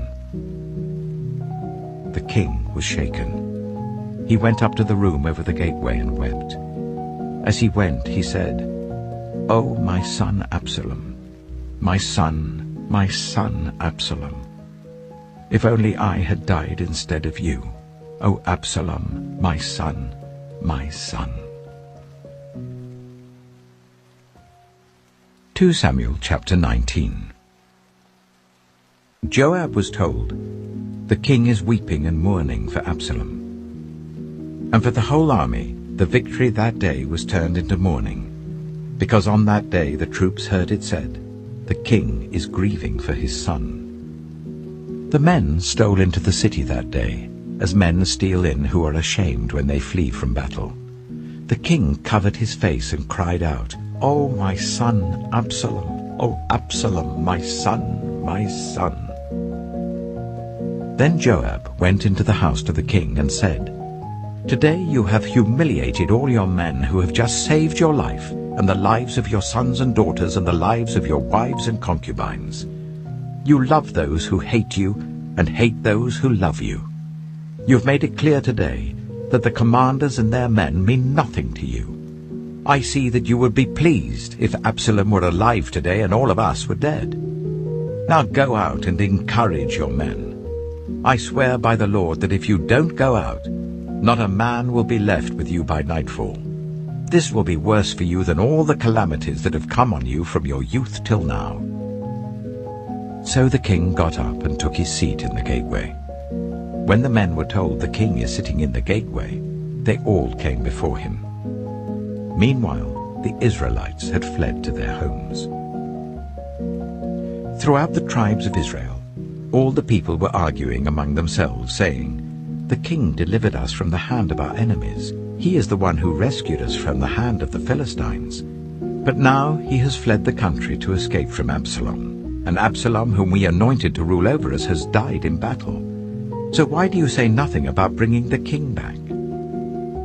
King David sent this message to Zadok and Abiathar the priests. "Ask the elders of Judah, why should you be the last to bring the king back to his palace, since what is being said throughout Israel has reached the king at his quarters? You are my relatives, my own flesh and blood. So why should you be the last to bring back the king? And say to Amasa, are you not my own flesh and blood? May God deal with me, be it ever so severely, if you are not the commander of my army for life, in place of Joab." He won over the hearts of the men of Judah, so that they were all of one mind. They sent word to the king, "Return, you and all your men." Then the king returned and went as far as the Jordan. Now the men of Judah had come to Gilgal to go out and meet the king and bring him across the Jordan. Shimei, son of Gera, the Benjamite from Bahurim, hurried down with the men of Judah to meet King David. With him were 1,000 Benjaminites, along with Ziba, the steward of Saul's household, and his 15 sons and 20 servants. They rushed to the Jordan where the king was. They crossed at the ford to take the king's household over and to do whatever he wished. When Shimei, son of Gera, crossed the Jordan, he fell prostrate before the king and said to him, "May my lord not hold me guilty. Do not remember how your servant did wrong on the day my lord the king left Jerusalem. May the king put it out of his mind. For I, your servant, know that I have sinned. But today I have come here as the first from the tribes of Joseph, to come down and meet my lord the king." Then Abishai, son of Zeruiah, said, "Shouldn't Shimei be put to death for this? He cursed the Lord's anointed." David replied, "What does this have to do with you, you sons of Zeruiah? What right do you have to interfere? Should anyone be put to death in Israel today? Don't I know that today I am king over Israel?" So the king said to Shimei, "You shall not die." And the king promised him on oath. Mephibosheth, Saul's grandson, also went down to meet the king. He had not taken care of his feet or trimmed his moustache or washed his clothes from the day the king left until the day he returned safely. When he came from Jerusalem to meet the king asked him, "Why didn't you go with me, Mephibosheth?" He said, "My lord the king, since I, your servant, am lame, I said, I will have my donkey saddled and will ride on it, so that I can go with the king. But Ziba my servant betrayed me, and he has slandered your servant to my lord the king. My lord the king is like an angel of God, so do whatever you wish. All my grandfather's descendants deserved nothing but death from my lord the king, but you gave your servant a place among those who eat at your table. So what right do I have to make any more appeals to the king?" The king said to him, "Why say more? I order you and Ziba to divide the land." Mephibosheth said to the king, "Let him take everything, now that my lord the king has returned home safely." Barzillai the Gileadite also came down from Rogelim to cross the Jordan with the king and to send him on his way from there. Now Barzillai was very old, 80 years of age. He had provided for the king during his stay in Mahanaim, for he was a very wealthy man. The king said to Barzillai, "Cross over with me and stay with me in Jerusalem, and I will provide for you." But Barzillai answered the king, "How many more years shall I live, that I should go up to Jerusalem with the king? I am now 80 years old. Can I tell the difference between what is enjoyable and what is not? Can your servant taste what he eats and drinks? Can I still hear the voices of male and female singers? Why should your servant be an added burden to my lord the king? Your servant will cross over the Jordan with the king for a short distance. But why should the king reward me in this way? Let your servant return, that I may die in my own town near the tomb of my father and mother. But here is your servant Kimham. Let him cross over with my lord the king. Do for him whatever you wish. The king said, Kimham shall cross over with me, and I will do for him whatever you wish. And anything you desire from me I will do for you. So all the people crossed the Jordan, and then the king crossed over. The king kissed Barzillai and bade him farewell, and Barzillai returned to his home. When the king crossed over to Gilgal, Kimham crossed with him. All the troops of Judah and half the troops of Israel had taken the king over. Soon all the men of Israel were coming to the king and saying to him, Why did our brothers, the men of Judah, steal the king away and bring him and his household across the Jordan, together with all his men? All the men of Judah answered the men of Israel, We did this because the king is closely related to us. Why are you angry about it? Have we eaten any of the king's provisions? Have we taken anything for ourselves? Then the men of Israel answered the men of Judah, We have 10 shares in the king, so we have a greater claim on David than you have. Why then do you treat us with contempt? Weren't we the first to speak of bringing back our king? But the men of Judah pressed their claims even more forcefully than the men of Israel. 2 Samuel chapter 20. Now a troublemaker named Sheba, son of Bichri, a Benjaminite, happened to be there. He sounded the trumpet and shouted, We have no share in David, no part in Jesse's son. Every man to his tent, Israel. So all the men of Israel deserted David to follow Sheba, son of Bichri. But the men of Judah stayed by their king all the way from the Jordan to Jerusalem. When David returned to his palace in Jerusalem, he took the 10 concubines he had left to take care of the palace and put them in a house under guard. He provided for them but had no sexual relations with them. They were kept in confinement till the day of their death, living as widows. Then the king said to Amasa, Summon the men of Judah to come to me within 3 days and be here yourself. But when Amasa went to summon Judah, he took longer than the time the king had set for him. David said to Abishai, Now Sheba, son of Bichri, will do us more harm than Absalom did. Take your master's men and pursue him, or he will find fortified cities and escape from us. So Joab's men and the Kerethites and the Pelethites and all the mighty warriors went out under the command of Abishai. They marched out from Jerusalem to pursue Sheba, son of Bichri. While they were at the great rock in Gibeon, Amasa came to meet them. Joab was wearing his military tunic, and strapped over it at his waist was a belt with a dagger in its sheath. As he stepped forward, it dropped out of its sheath. Joab said to Amasa, How are you, my brother? Then Joab took Amasa by the beard with his right hand to kiss him. Amasa was not on his guard against the dagger in Joab's hand, and Joab plunged it into his belly, and his intestines spilled out onto the ground. Without being stabbed again, Amasa died. Then Joab and his brother Abishai pursued Sheba, son of Bichri. One of Joab's men stood beside Amasa and said, Whoever favors Joab, and whoever is for David, let him follow Joab. Amasa lay wallowing in his blood in the middle of the road, and the man saw that all the troops came to a halt there.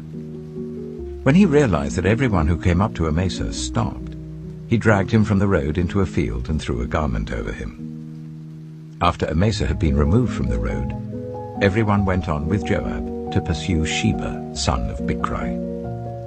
Sheba passed through all the tribes of Israel to Abel-Beth-Maachah, and through the entire region of the Bichrites, who gathered together and followed him. All the troops with Joab came and besieged Sheba in Abel-Beth-Maachah. They built a siege ramp up to the city, and it stood against the outer fortifications.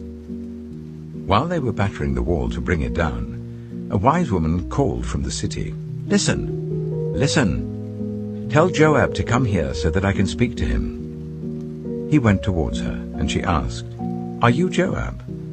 "I am," he answered. She said, "Listen to what your servant has to say." "I'm listening," he said. She continued, "Long ago they used to say, 'Get your answer at Abel,' and that settled it. We are the peaceful and faithful in Israel. You are trying to destroy a city that is a mother in Israel. Why do you want to swallow up the Lord's inheritance?" "Far be it from me," Joab replied. "Far be it from me to swallow up or destroy. That is not the case. A man named Sheba, son of Bichri, from the hill country of Ephraim, has lifted up his hand against the king, against David. Hand over this one man, and I'll withdraw from the city." The woman said to Joab, "His head will be thrown to you from the wall."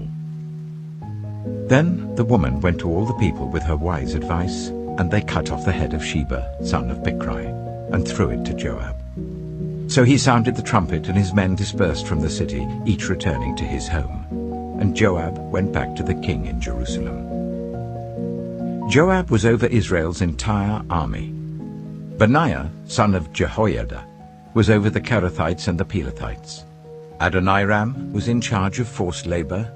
Jehoshaphat, son of Ahilud, was recorder. Sheva was secretary. Zadok and Abiathar were priests, and Ira the Jairite was David's priest. 2 Samuel chapter 21. During the reign of David, there was a famine for 3 successive years. So David sought the face of the Lord. The Lord said, "It is on account of Saul and his blood-stained house. It is because he put the Gibeonites to death." The king summoned the Gibeonites and spoke to them. Now the Gibeonites were not a part of Israel, but were survivors of the Amorites. The Israelites had sworn to spare them, but Saul, in his zeal for Israel and Judah, had tried to annihilate them. David asked the Gibeonites, "What shall I do for you? How shall I make atonement so that you will bless the Lord's inheritance?" The Gibeonites answered him, "We have no right to demand silver or gold from Saul or his family, nor do we have the right to put anyone in Israel to death. What do you want me to do for you?" David asked. They answered the king, "As for the man who destroyed us and plotted against us, so that we have been decimated and have no place anywhere in Israel, let 7 of his male descendants be given to us to be killed, and their bodies exposed before the Lord at Gibeah of Saul, the Lord's chosen one." So the king said, "I will give them to you." The king spared Mephibosheth, son of Jonathan, the son of Saul, because of the oath before the Lord between David and Jonathan, son of Saul. But the king took Armoni and Mephibosheth, the 2 sons of Aiah's daughter Rizpah, whom she had borne to Saul, together with the 5 sons of Saul's daughter Merab, whom she had borne to Adriel, son of Barzillai, the Maholathite. He handed them over to the Gibeonites, who killed them and exposed their bodies on a hill before the Lord. All 7 of them fell together. They were put to death during the first days of harvest, just as the barley harvest was beginning. Rizpah, daughter of Aiah, took sackcloth and spread it out for herself on a rock. From the beginning of the harvest till the rain poured down from the heavens on the bodies, she did not let the birds touch them by day or the wild animals by night. When David was told what Aiah's daughter Rizpah, Saul's concubine, had done, he went and took the bones of Saul and his son Jonathan from the citizens of Jabesh Gilead. They had stolen their bodies from the public square at Bethshan, where the Philistines had hung them after they struck Saul down on Gilboa. David brought the bones of Saul and his son Jonathan from there, and the bones of those who had been killed and exposed were gathered up. They buried the bones of Saul and his son Jonathan in the tomb of Saul's father Kish, at Zelah in Benjamin, and did everything the king commanded. After that, God answered prayer on behalf of the land. Once again, there was a battle between the Philistines and Israel. David went down with his men to fight against the Philistines, and he became exhausted. And Ishbi-Benob, one of the descendants of Rapha, whose bronze spearhead weighed 300 shekels, and who was armed with a new sword, said he would kill David. But Abishai, son of Zeruiah, came to David's rescue. He struck the Philistine down and killed him. Then David's men swore to him, saying, "Never again will you go out with us in battle, so that the lamp of Israel will not be extinguished." In the course of time, there was another battle with the Philistines at Gob. At that time, Sibbecai the Hushathite killed Saph, one of the descendants of Rapha. In another battle with the Philistines at Gob, Elhanan, son of Jair the Bethlehemite, killed the brother of Goliath the Gittite, who had a spear with a shaft like a weaver's rod. In still another battle which took place at Gath, there was a huge man with 6 fingers on each hand and 6 toes on each foot, 24 in all. He also was descended from Rapha. When he taunted Israel, Jonathan, son of Shimeah, David's brother, killed him.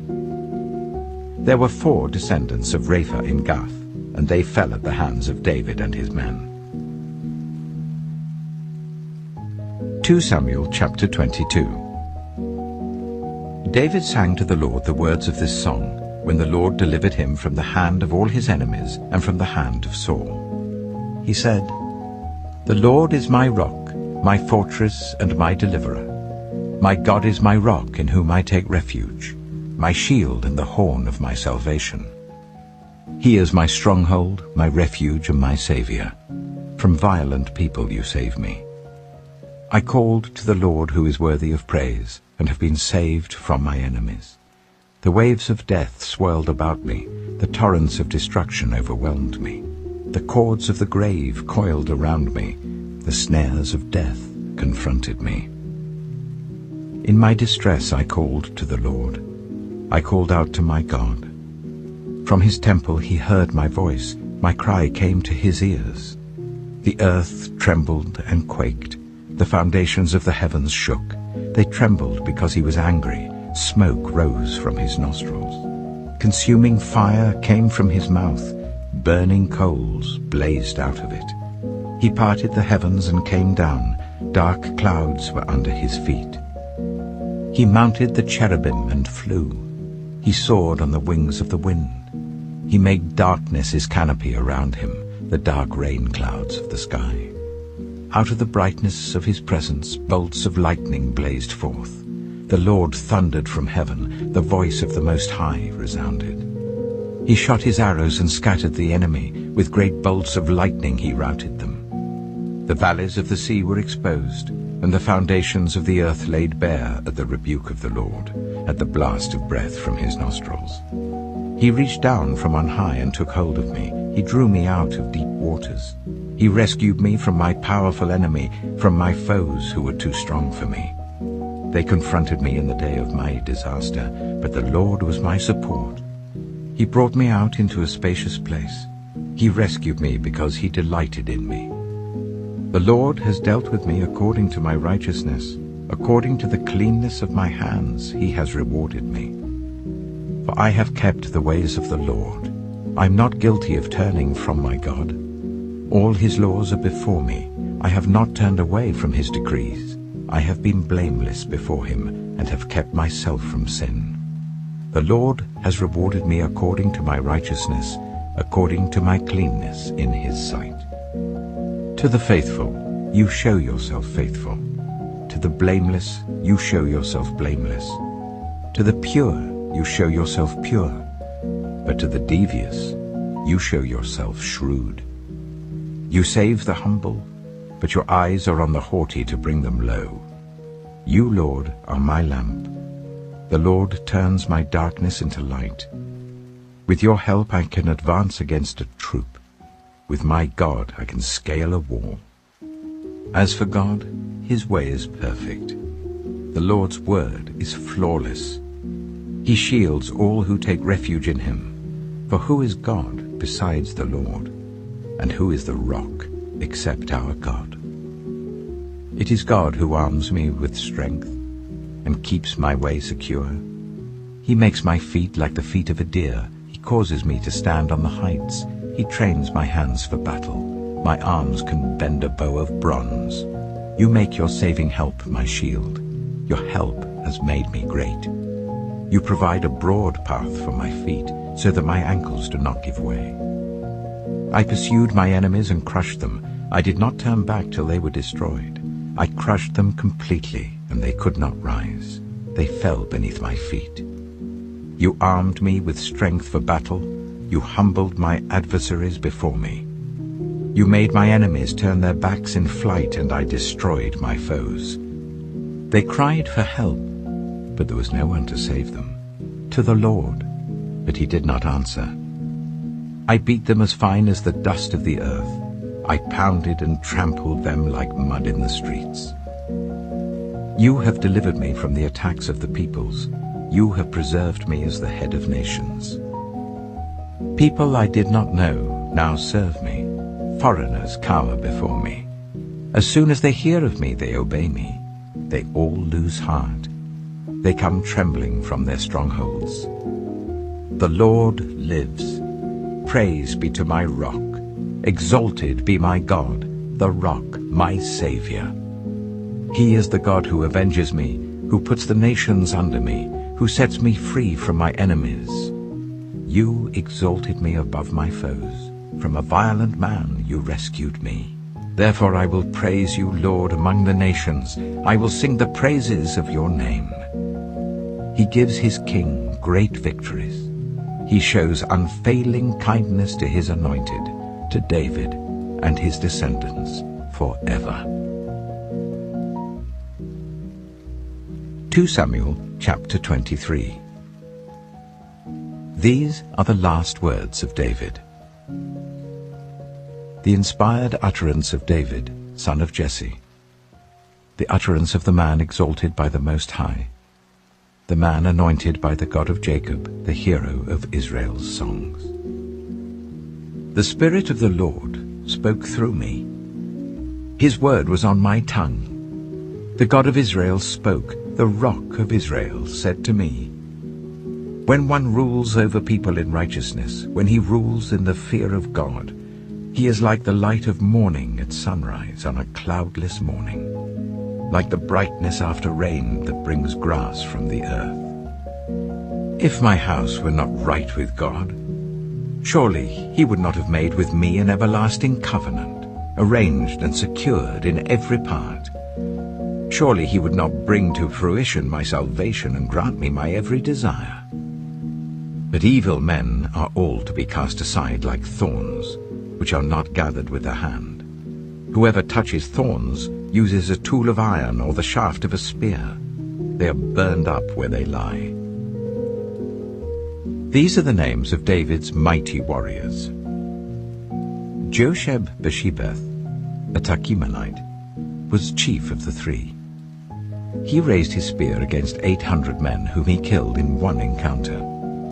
Next to him was Eleazar, son of Dodai the Ahohite. As one of the three mighty warriors, he was with David when they taunted the Philistines gathered at Pasdammim for battle. Then the Israelites retreated, but Eleazar stood his ground and struck down the Philistines till his hand grew tired and froze to the sword. The Lord brought about a great victory that day. The troops returned to Eleazar, but only to strip the dead. Next to him was Shammah, son of Agi, the Hararite.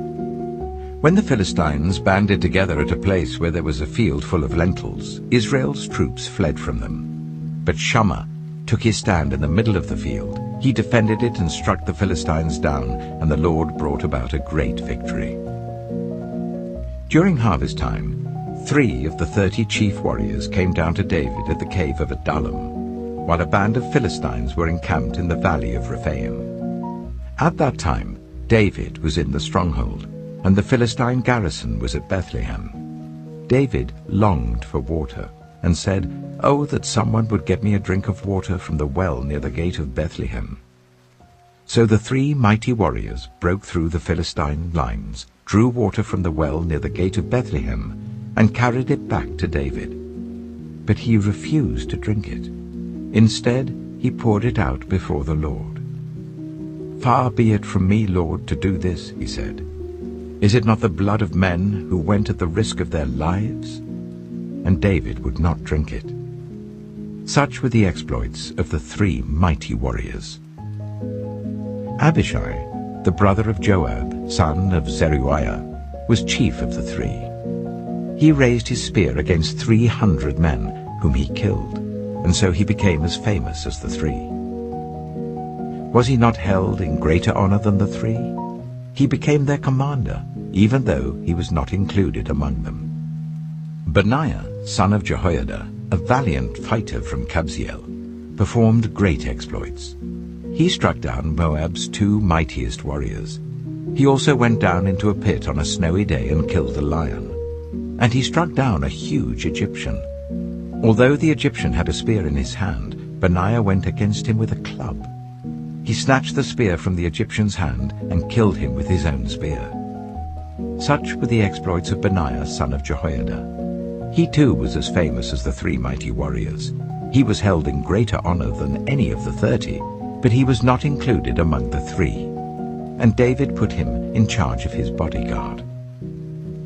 Among the 30 were Asahel, the brother of Joab, Elhanan, son of Dodo from Bethlehem, Shammah, the Harodite, Elika, the Harodite, Helez, the Paltite, Ira, son of Ikesh from Tekoa, Abiezer from Anathoth, Sibbecai, the Hushathite, Zalmon, the Ahohite, Maharai, the Netophathite, Heled, son of Baanah, the Netophathite, Ittai, son of Ribai from Gibeah in Benjamin, Benaiah, the Pirathonite, Hiddai from the ravines of Gaash, Abi-Albon, the Arbathite, Azmaveth, the Barumite, Eliabah, the Shaalbonite, the sons of Jashen, Jonathan, son of Shammah the Hararite, Ahiam, son of Sherah the Hararite, Eliphalet, son of Ahazbai the Maacathite, Eliam, son of Ahithophel the Gilonite, Hezro the Carmelite, Peorai the Arbite, Igal, son of Nathan from Zobah, the son of Hagrai, Zelek the Ammonite, Naharai the Beerothite, the armor-bearer of Joab, son of Zeruiah, Ira the Ithrite, Gareb the Ithrite, and Uriah the Hittite. There were 37 in all. 2 Samuel chapter 24. Again the anger of the Lord burned against Israel, and he incited David against them, saying, "Go and take a census of Israel and Judah." So the king said to Joab and the army commanders with him, "Go throughout the tribes of Israel from Dan to Beersheba, and enroll the fighting men, so that I may know how many there are." But Joab replied to the king, "May the Lord your God multiply the troops 100 times over, and may the eyes of my lord the king see it.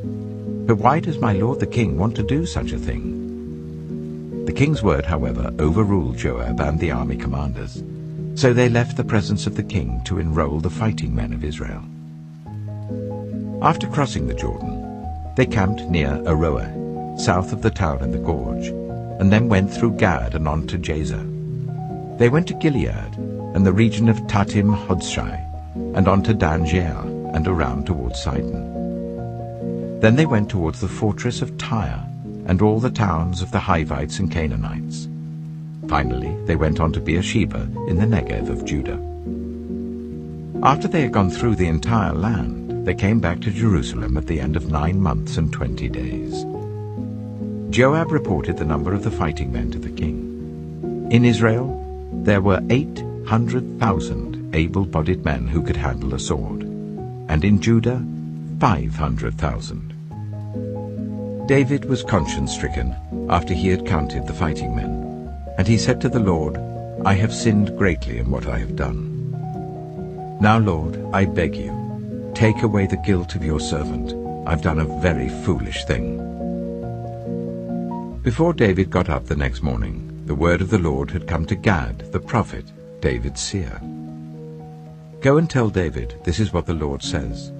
I'm giving you 3 options. Choose one of them for me to carry out against you, So Gad went to David and said to him, "Shall there come on you 3 years of famine in your land, or 3 months of fleeing from your enemies while they pursue you, or 3 days of plague in your land? Now then, think it over and decide how I should answer the one who sent me." David said to Gad, "I am in deep distress. Let us fall into the hands of the Lord, for his mercy is great, but do not let me fall into human hands." So the Lord sent a plague on Israel from that morning until the end of the time designated, and 70,000 of the people from Dan to Beersheba died. When the angel stretched out his hand to destroy Jerusalem, the Lord relented concerning the disaster, and said to the angel who was afflicting the people, "Enough, withdraw your hand." The angel of the Lord was then at the threshing floor of Araunah the Jebusite. When David saw the angel who was striking down the people, he said to the Lord, "I have sinned. I, the shepherd, have done wrong. These are but sheep. What have they done? Let your hand fall on me and my family." On that day, Gad went to David and said to him, "Go up and build an altar to the Lord on the threshing floor of Araunah the Jebusite." So David went up as the Lord had commanded through Gad. When Araunah looked and saw the king and his officials coming towards him, he went out and bowed down before the king with his face to the ground. Araunah said, "Why has my lord the king come to his servant?" "To buy your threshing floor," David answered, "so that I can build an altar to the Lord, that the plague on the people may be stopped." Araunah said to David, "Let my lord the king take whatever he wishes and offer it up. Here are oxen for the burnt offering, and here are threshing sledges and ox yokes for the wood. Your majesty, Araunah gives all this to the king." Araunah also said to him, "May the Lord your God accept you." But the king replied to Araunah, "No, I insist on paying you for it. I will not sacrifice to the Lord my God burnt offerings that cost me nothing." So David bought the threshing floor and the oxen and paid 50 shekels of silver for them. David built an altar to the Lord there and sacrificed burnt offerings and fellowship offerings. Then the Lord answered his prayer on behalf of the land, and the plague on Israel was stopped.